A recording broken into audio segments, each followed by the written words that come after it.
I should thank the principal and management of the school for inviting me to address you all on your annual day. Personally, I grab at every opportunity to interact with young people, especially children, because that store of boundless energy and enthusiasm that all of you carry within you, it's quite infectious. Unfortunately, on a virtual platform, the speaker doesn't stand to gain anything. It is a one way flow. And that's why I hate online interactions. But then I guess, given the circumstances, we don't have much of a choice. Energy apart, little children also inspire in me some respect. I should say, bordering on fear, because you are kind of just under one third of our population, but you hold all of our future. So that potential in you, it inspires awe. And I think it was Louis Pasteur who said that when I approach a child, he inspires in me two sentiments: tenderness for who he is and respect for what he may become. Cannot be more aptly put. Now, respect also apart, children have a healing value, the therapeutic value. They have a healing touch. Now, speaking from my personal experience, when I come back from my office, my work day, carrying all that load of chaos and turmoil and dilemma, as I reach the front door and open it, and my kids come running up to me with their bigger problems and disputes, and sometimes just to hug me and scream that Mama is home, then I have to leave the world outside right at the front door. So kids give you perspective, they anchor you, they kind of heal your brokenness. Now, Dostoevsky said that the soul is healed by being with children, and one cannot agree more. Now, having said all those sweet things about you, I was sitting and pondering over what it is that I should share with you. What gyan can I give you? Because your principal wanted me to tell you a few good things. So I sat and thought over it, that if I could tell you just one thing, what would that one thing be? And inevitably, my thoughts went to the pandemic. Because for the last 2 years, our horizons have been ringed by the pandemic, COVID kind of clouding over everything else that we did. So, what the pandemic taught me is what I can tell you. Well, in my experience of disease management in my city, I learned more than one lesson. But then, if you were to ask me what is the most important thing I learned, I can say unhesitatingly that it is be human. Being human and humane is perhaps the most important thing, and in some cases, the only thing that matters. Now, why do I say that? COVID was a time of untold suffering and woe. Maybe you children in Kerala were not so exposed to the story as in some other parts of the country, but it was a time of great misery. At the same time, it was also a time when some men became angels, when people looked up to them for their healing touch, for that grace. Now, what was that healing touch? Now, when a person is unwell, what he or she needs maybe more than medicines. I think doctors will take umbrage at that. But what a person who is unwell needs more than medicines is an assurance that he will be well, that all is okay, and that for good or for bad, we are going to be with him all the way. A sick man needs solace. And that assurance, that solace, medicines and machines cannot give. It has to flow from one human being to the other, heart to heart. And that is the assurance that people missed in the pandemic because of the hype and the trauma. When a person was diagnosed with as COVID positive, the first thought that came to him, more than the disease, was the fear of the stigma, the social exclusion, what my neighbor will think, and then the fear of isolation from family in some COVID ward. So all that trauma created panic, and panicky is the last thing that an unwell person should be. Now, while I was doing my rounds of COVID hospitals and ICUs and visiting patients, and even in their homes, what I saw was that a good percentage of COVID patients were in more or less the same degree of severity. And given the fact that it was more or less the same drug list that was doing the rounds in different hospitals, how come the difference in mortality rates? The answer could only be in the quality of care, the difference in the quality of care. Now, by quality of care here, I simply mean ethics, medical ethics. The scientific and ethical selection of procedures, the ethical administration of drugs, not pumping medicines and oxygen into a human body, making it a literal pharmacy just because it means money, but respect for the human body and the person and a judicious administration of medicines. And more than all of that, an empathetic, personalized, and friendly approach to the patient. There were places where senior doctors were in personal attendance in the ICU, words of counsel given with a smile on the face, the positive and confidence-inspiring body language of the paramedical staff. In fact, even the very ambience and atmosphere of the hospital, all of these made life-changing difference. Now, any sign of fear or irritability or anger or even indifference on the face of the medic or the paramedic was enough to sink the hearts of a person who is already in the grip of panic. So this is when I realized that while we focus on oxygen self-sufficiency and medical infrastructure and vaccine coverage and all, it's equally important to focus on the ethical training of our frontline healthcare workers. Now that said, I am using COVID and healthcare as an example only because that is the most recent one. The lesson that I want you children to carry away from this is something which applies to any sector, every sector. The lesson is that it doesn't matter what work we do. What matters is our integrity. Now, integrity in this case, I mean the honesty that you bring to the work you do, the truth with which you treat your work. Now, in this case, in the case of COVID, we saw that it was the truth with which you treated that brought healing. But so also as a teacher, a bureaucrat, a politician, anything.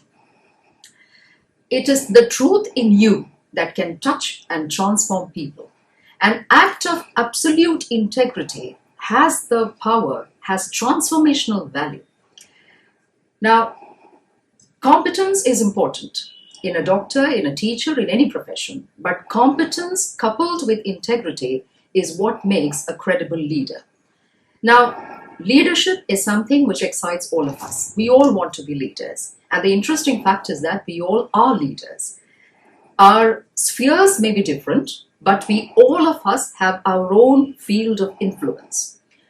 Maybe within our home or as a working woman. Now, in the case of you children, as a house captain, a prefect, or as a member of your school sports team, or maybe as part of an organizer of a Mela committee, or maybe in a residents association, as some group in the church, any which way, but we each and all of us have influence. And there, what matters is our personal credibility. Now, imagine that you are an officer or a police officer or a magistrate handling a law and order situation, or a riot, or a natural calamity, or a pandemic. You might know several theories of leadership, but theory crunching is not going to help you. Having a lot of data at your fingertips is also not going to help. What matters at that time is that you have the credibility to make people stop and listen to you. So building a character that inspires trust is crucial, and for that, integrity is paramount. Now, question will naturally come, so how does one grow this thing, this integrity? And if it is something so good, then why is it a not so commonly found virtue? To that, I can only think of the answer that many times our conscience is numbed by numbers. Many times when we are confronted by a problem, the scale and size of the problem seems so huge that we feel that anything we can do in response to it can only be insignificant, inconsequential. Now, as an illustration, look at the pandemic. Helping one or two people in, say, ill people in your neighborhood, what difference can it possibly make, given the numbers of people who are unwell and dying across the country? Poverty, helping a handful of aged people in a poor home, can it make a difference given the scale and size of poverty as an issue in our country? Teaching a few children the alphabet in your own colony, can it even be a pinprick on that huge behemoth we call illiteracy? So, in short, the big picture kind of paralyzes us, it numbs us. And we feel so helpless that our head and heart kind of slips into an insensitivity and then inertia. And it happens to all of us, mind you.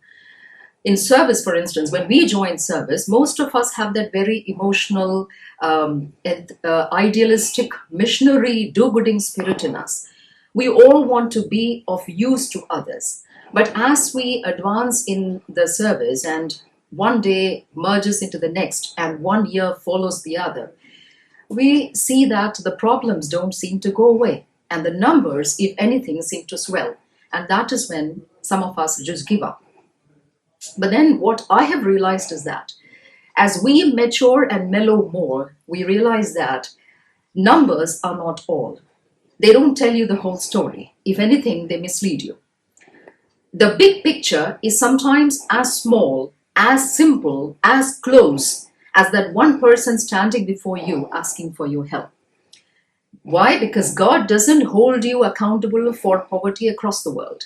But then He has made you manager of your own little acre.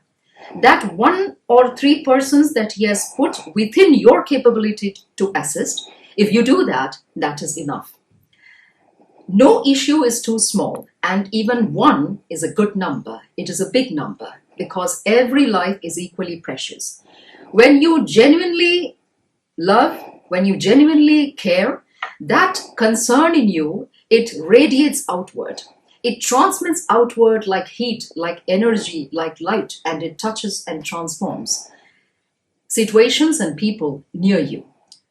And when you genuinely care, when you have genuine concern, you cannot be a bureaucrat who merely marks letters left and right.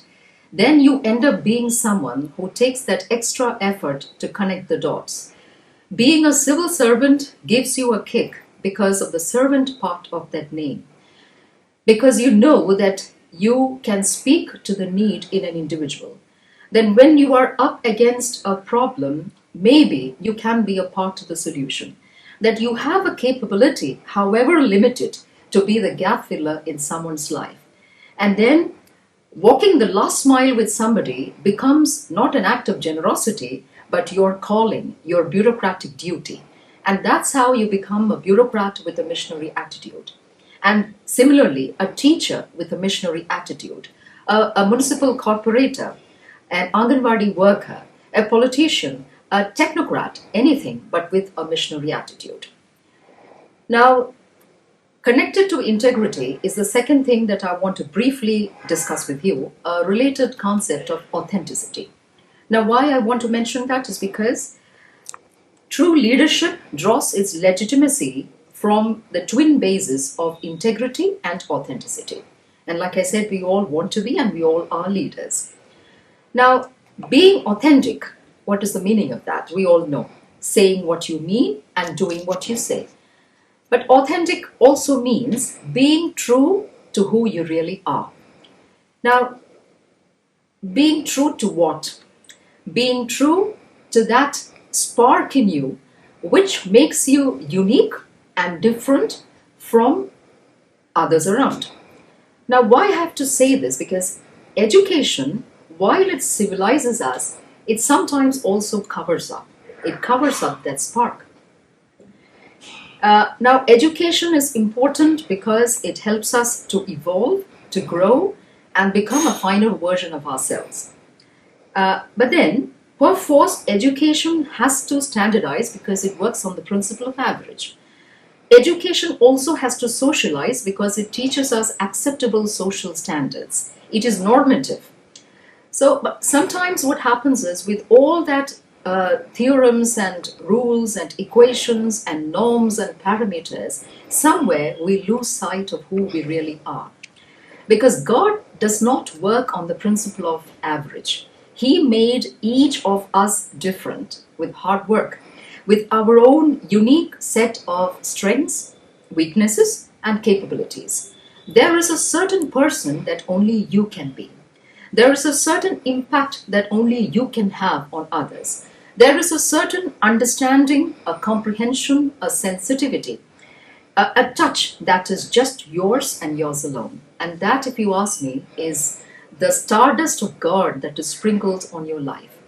And unless you grab that spark, unless you touch it, you cannot fulfill your God given destiny in life. And therefore, it is important to stay connected to your core right from childhood. Why? Because if you start looking for it in adulthood, there is a good possibility that you will find it very difficult because you will have to dig through layers and layers of socialization.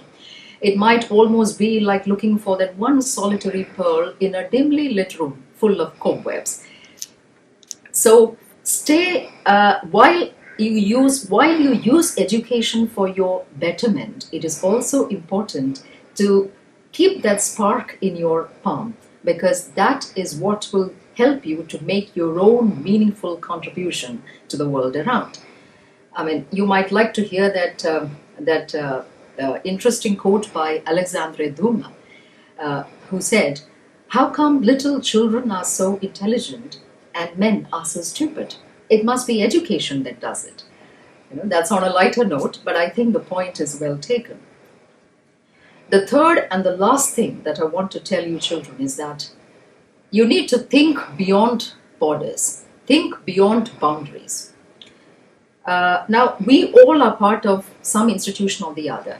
You of a school, me of an office, and institutions have walls. And these walls are comforting because they give us shelter. They give us a place to which we belong unconditionally. It gives us friends, and institutions empower us by giving us an identity. They give us a sense of assurance and security. So, and I think children really need it. They need that assurance. They need that comfort zone, that they need those walls around them. But then walls can at times be limiting also. Because beyond those walls is the real breathing world. That world with its uncertainties and anxieties, its livelihood struggles, and the pandemic and the pain and the poverty. And all of it is not sad and bad either. There is also a lot of beauty in the world that God made. There is lots of love. There is hardworking people and their small and big accomplishments. There are groups of people working together for our common good. There are technocrats and business magnates and professionals and all of whom have given up their life's certainties and luxuries to come and live and work where there is a need. So there is lots that is beautiful too. The important thing is that while you enjoy the assurance and the security of being covered by those walls, do ensure that they don't shut out the world out there. You need to grow up aware. Have a viewpoint. Have an opinion. Because what we need you to be when you grow up is conscious and committed individuals. I repeat that, conscious and committed. Knowledge is powerful, but knowledge mixed with kindness is potent to change the world. And that kindness shall come when you grow aware. And when it becomes your turn to go and join that world out there and make your own unique response, you will. I'm reminded of that very recent Disney musical, that movie, Encanto. And in that there is that beautiful song about how oruguitas emerge into mariposas, Spanish for caterpillar and butterfly. So now you are oruguitas, very malleable, very vulnerable, moldable. But one day, very soon, you will take wings and fly into the sky as beautiful butterflies. I can close in parting. I want to just say that, for this generation that are children now, I feel for you because you don't have any certainties to operate with. even the certainties that the generation immediately preceding you had. Like we used to take to school as for granted, playing with friends granted, but currently you don't have even that. Always you have been told to love, to share, to care. And now suddenly you're being told that when a person is unwell, you need to turn away and walk away from that person. That you need to seclude, that you need to shut out the natural world.